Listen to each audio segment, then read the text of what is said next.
გზავნილი ქართული მხარის აქ შეკრებილებისთვის?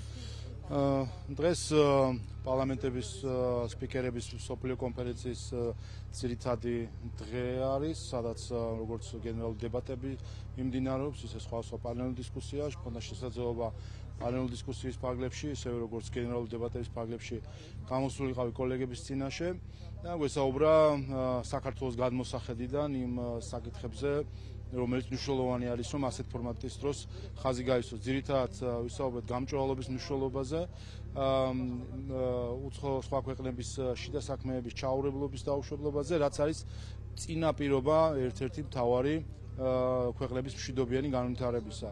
ჩვენ მას შემდეგ, რაც ამერიკის შეერთებულ შტატებში შეიცვალა ადმინისტრაცია, პირველივე აღმასრულებელი ბრძანება, რომელიც სახელმწიფო პრეზიდენტმა მიიღო, ეხებოდა ზუსტად ამ საკითხს და პირველივე წინადადება, რითაც იწყება ეს აღმასრულებელი ბრძანება, არის რომ უცხოური დახმარება გამოიყენებოდა სხვა ქვეყნების დესტაბილიზაციისთვის და ეს უნდა დასრულდეს. ამიტომ ვფიქრობ, რომ მნიშვნელოვანი არის ასეთი ფორმატების გამოყენება, სადაც 100-ზე მეტი ქვეყნის პარლამენტის თავმჯდომარეა წარმოდგენილი ამ საკითხების განსახილველად. ვქონდა შესაძლებლობა ასევე კოლეგებს გავსაუბრებოდი, ვქონოდა ასევე ფორმალური შეხვედრებით, რომელიც გავმართეთ კოლეგებთან, მათ შორის იმაზე სასაუბროთ, რაც მნიშვნელოვანია ჩვენთვის ევროპული ინტეგრაციის მხრივ, ერთის მხრივ და მეორეს მხრივ იმ ჩვენი არაღიარების პოლიტიკის მხარდასაჭერად. გითხრათ ნაციონალურ მოძრაობასთან დაკავშირებით, მათი გუნდის წევრის დაკავებაზე ამბობენ, რომ ეს არის პოლიტიკური ზეწოლა. მუშინ სააკაშვილიც საუბრობდა, რომ ხაბეშვილის წინააღმდეგ იგეგმებოდა დაჭერები და ასე შემდეგ. რას ნიშნავს ეს ყველა? დავამატებ, თუ შეიძლება თაღლითობის ბრალდებით არის ესპერი დაკავებული, უცხო ქვეყნის მოქალაქეს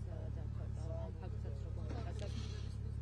ზოგადად ფაქტი, რასაც ეხება და ბრალდება, რომელიც წარდგენილი არის, შეეხება უკანონო მიგრაციას, რაც ერთის მხრივ არის დღევანდელი გამოწვევა მსოფლიოში და მეორეს მხრივ ზუსტად ეს საკითხი არის სინამდვილეში, რაც მნიშვნელოვანი არის უვიზო მიმოსვლისთვის ევროკავშირთან, რომ საქართველოს არ დაუშვას უკანონო მიგრაცია, ასე რომ ამ ადამიანების ნებისმიერი ადამიანი ჩართულია უკანონო მიგრაციის ხელშეწყობაში, ჩათვალეთო ძირს უთხრის საქართველოს საერთო ასე ვთქვათ განვითარებას. ბანკი ქართლთან დაკავშირებით მინდა გითხოთ, ტევ1-ს უჩივის სასამართლოში, ტევ1, სადაც ამბობენ, რომ ბანკ SWIFT-დან გათიშვა ემუქრება, რომ თითქოს ბანკს ისევ ბიძინა ივანიშვილი მართავს და ასევე ბანკი გაუმჭვირვალედ მუშაობს და თქვენი აზრით რა არის ამ დეზინფორმაციის მიზანი, რომელსაც აუცილებს ეს ტელევიზია?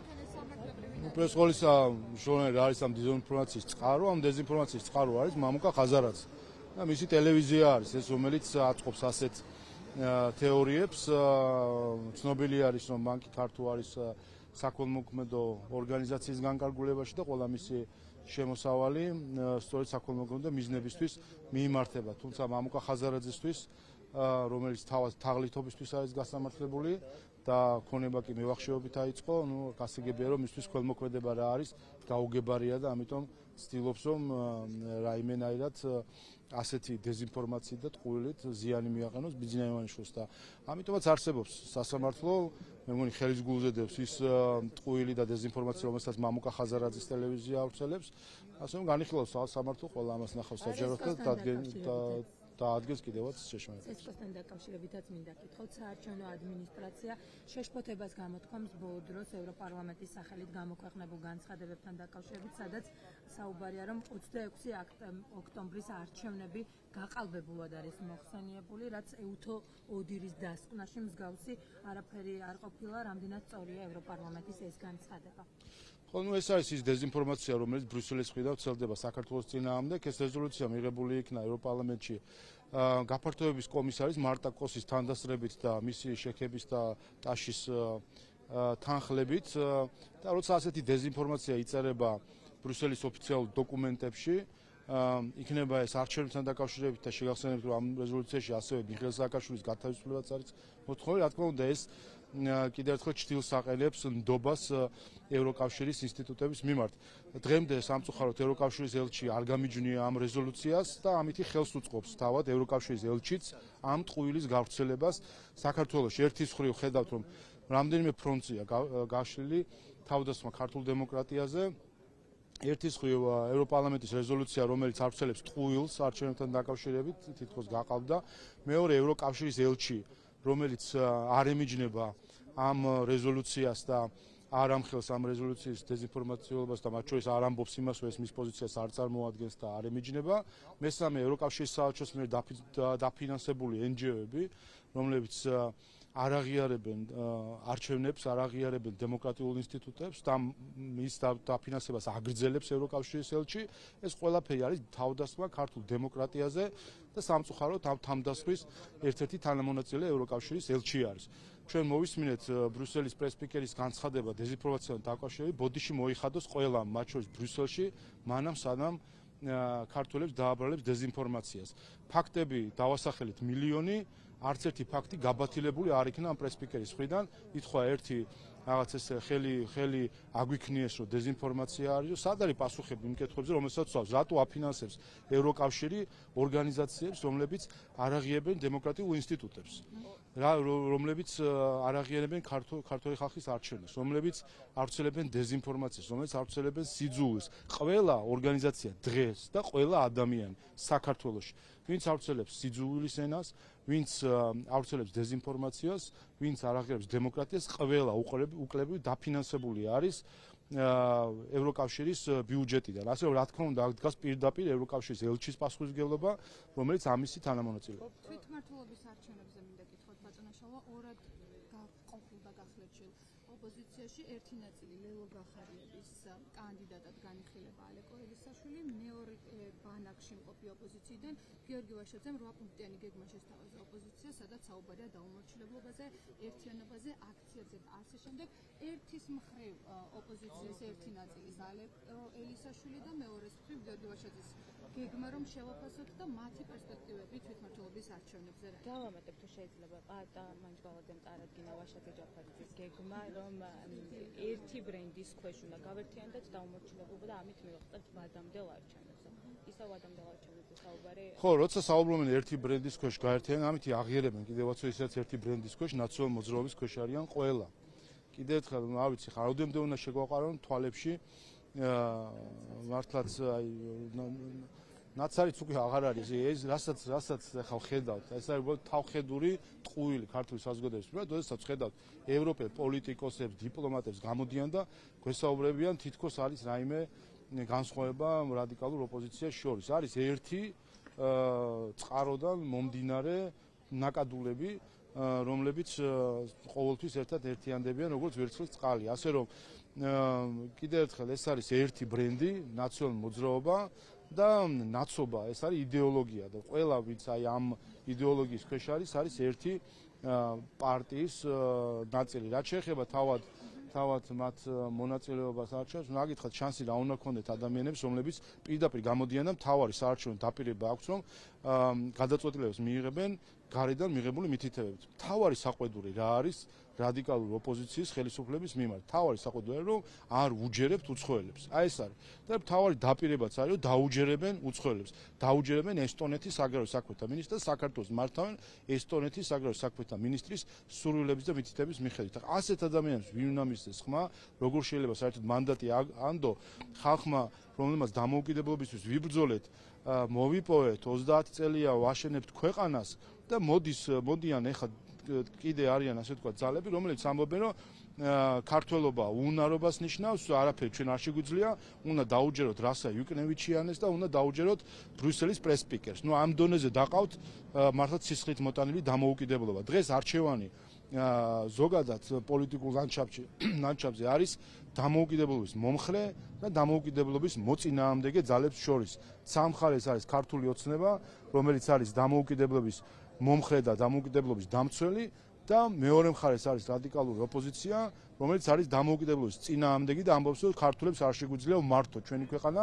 და უნდა ბრიუსელის პრესპიკერმა, რომელიღაც ელჩმა და რომელიღაც უცხოელმა პოლიტიკოსმა გითხრას ეს ყველაფერი. ნაციონალური მოძრაობის და მათი მედიის თავდაცვის სამიზნეა. ალეკო ელისაშვილი ერთ მხარეს და მეორე მხარეს გიორგი ეს პირები თვითონ ეს კანდიდატები რამდენად სერიოზული არიან, ნუ ეს ადამიანები სხვანაირადაც შევხედოთ, ხომ 8 პუნქტიანი გეგმა თქვით, ხომ? აი რატომ 8 და არა 9 ან 7? 8 პუნქტს ხო იმიტომ ამბობს, რომ 8 პარტია ვართ, რომ ამბობენ. ნუ აი ესეთ როგორ გითხრათ, იცი მოსახლეობის მიმართ წარდგენილ პროგრამაშიც კი აი ესეთ იაფასიან რაღაცა ნუმეროლოგიურ პიარს დებენ, ნუ სასაცილოა, აი მასხრად იგდებენ თავის თავს და შემდეგ ამორჩეველიც მათ მასხრად იგდებს და ეს არის შედეგი, რომელსაც მიიღებენ. ასე რომ შედეგები ამ არჩევნების ცნობილია მინიმუმ იმ კვლევებიდან გამომდინარე, რომელსაც ვხედავთ, ხომ? სად არის დღეს ოპოზიცია? არის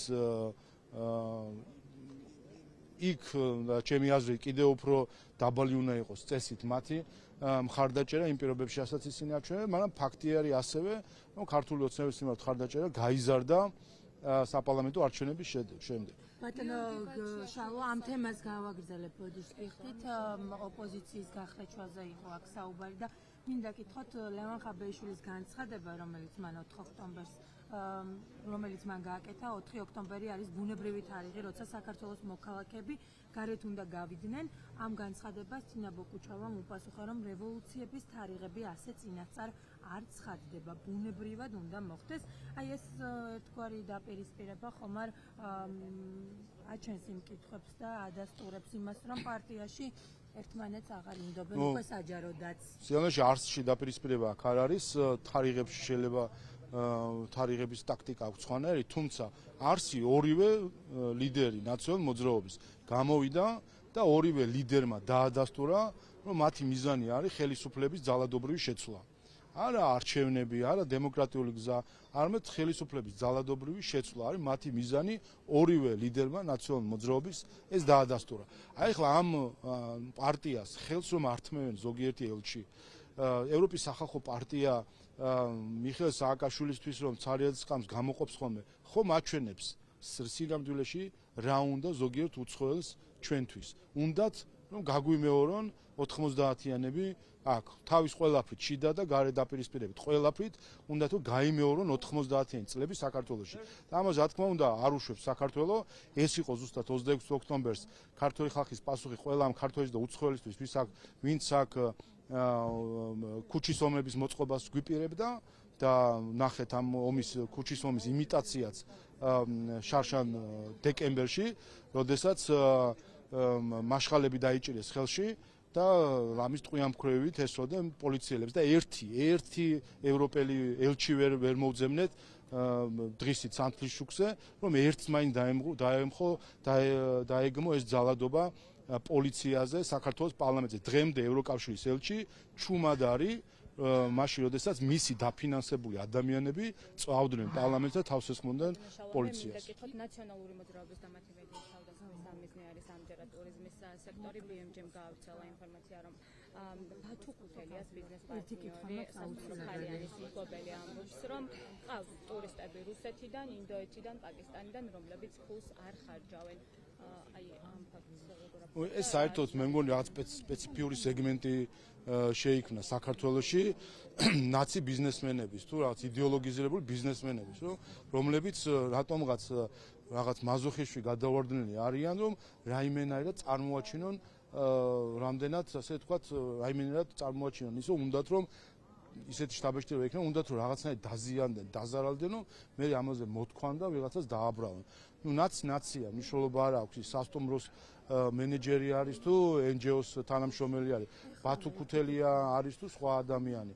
და მით უმეტეს BMG-ზე როცა ვსაუბრობ, შეგახსენებთ, რომ ეს ის BMG არის გიორგი ისაკაძის, რომელსაც აღიარებული აქვს, რომ ჩართული იყო ქართულ ბანკის გაკოტრების საქმეში. ადამიანს აღიარებული აქვს, რომ ის იყო ჩვეულებრივად შეკვეთილ ჩვენებებს აძლევდა და შეკვეთილ ასე ვთქვათ, რა ტრანზაქციებს ახორციელებდა, რომ რაიმენაირად გაეკოტრებინათ 2011 წელს თუ 12 წელს ბანკი ქართულ. აი ხა ეს ადამიანი სადაც ბიზნესზე რო ისაუბრებს, საერთოდ სირცხული არ არის. მოქს ბატონ შალვა, 20 ივნისთან დაკავშირებით მინდა გკითხოთ, გრძელდება საგამოძიებო მოქმედებები, თქვენ რა მოლოდინი გაქვთ, როგორ დასრულდება ეს გამოძიება, იმიტომ რომ კითხვები სტრასბურგსაც აქვს მათ შორის 20 ივნისთან დაკავშირებით, აი რა მოლოდინი გაქვთ, როგორ შეიძლება დასრულდეს ეს? მე კიდევ ერთხელ გავიმეორებ, სტრასბურგის სასამართლომ თქვა ორი რამე. პირველი, რომ 20 ივნის 2019 წლის იყო პარლამენტზე ძალადობრივი შტურმი. ამ შტურმის მონაწილეები იყვნენ ნიკამელია, ნაცები, გვერდით ნაცები, ზემო და ქვემო ნაცები. ეს არის ფაქტი. და არც ერთი ეს ძალადობა დღემდე არ დაუგმიათ ევროპელებს და პირიქით გულში იხუტებენ ამ მოძალადეებს, რომლებიც სტრასბურგის სასამართლოს გადაწყვეტილებითვე აღიარებულია, რომ ძალადობრივ შტურმს ახორციელებდნენ პარლამენტს. ასე რომ ეს ბოდიში ჯერ კიდევ ვალად აქვს ევროკავშირს ქართული ხალხის მიმართ, რომ ეს ძალადობა არ დაგმო და მეორე რაც შეეხება უკვე ამ ძალადობრივი შტურმის აღკვეთის საპოლიციო ღონისძიებას, აქ არსებობს კითხვები, რამდენად სწორედ იყო დაგეგმილი და განხორციელებული შეასაკვეთა მინისტრის თუ შესაბამისი პირების მხრიდან ეს ღონისძიება, შესაბამისად ამ ყველა კითხვას პასუხს გასცემს პროკურატურა. გიორგი ბაჩაშვილის საქმეზე კითხავთ, სააპელაციო სასამართლო განიხილავს მის საქმეს, არის საუბარი ოპოზიციის მხრიდან. გაწიეთ თხოვთ ის გავიდა. პოლიტიკური ხასიათი აქვს მის საქმეს, თქვენ როგორ შეაფასებთ? არ ვიცი, ხა ეს სასამართლო მიდის, მაგრამ ადამიანი არის დადასტურებული სასამართლოს მხრიდან, რომ არის თაღლითი, რომელმაც მილიარდ დოლარზე მეტი მიისაკუთრა, შემდეგ მანქანა იყიდა, გადააკეთა, საბარგულში ჩაიმალა, ისე გადაკვეთა საზღვარი, ანუ არის ჩვეულებრივი მაქინატორი ადამიანი, ასე რომ ხა მისი სიტყვის მიმართ დამაჯერებლობა რომ არის ძალიან დაბალი, მე მგონი მას თავადაც არ უნდა უკვირდეს. მთელი საზოგადოება უყურებს, ხედავს ვინ არის პიროვნულადაც, ვინ არის თავისი ქცევით, თავისი დანაშაულებით და ანჩეს სასამართლო განიხილავს და დაადგეს. დიდი მადლობა. ჩვენ ეს შეხვედრით გაიყვანოთ.